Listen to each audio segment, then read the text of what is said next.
Guys, তা আমি করেছি এখন 4 নামে জামা পরা কমপ্লিট। তো আমি এখন করবো চিরুনি। তো চিরুনির জন্য মোবাইলটা আমি রাখবো এই যে আমার জিনিস। আরো দেখাচ্ছি, এই যে আমার চিরুনি, এই যে আমার হেয়ার বেল। এবার মেকআপ চালু করি। আমার চোখের মধ্যে পিঁপড়া কেটে নিয়েছে।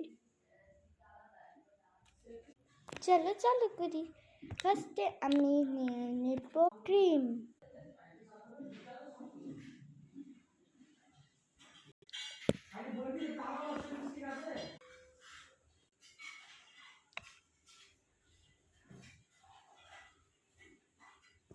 যেমন পাউচ নরম নরম হয়ে গেছে। এবার আমি করবো চিরুনি। টিপের প্যাকেট না আমার কাছে, তাই আমি আইলাইনার দিয়ে করবো। টিপ লাগানো হয়ে গেছে। এটা হচ্ছে লিপস্টিকটা লিপ বাম দুটা মিক্স করে একটা ভালো লিপ কালার আছে। তার লাইক করে দিয়েছে।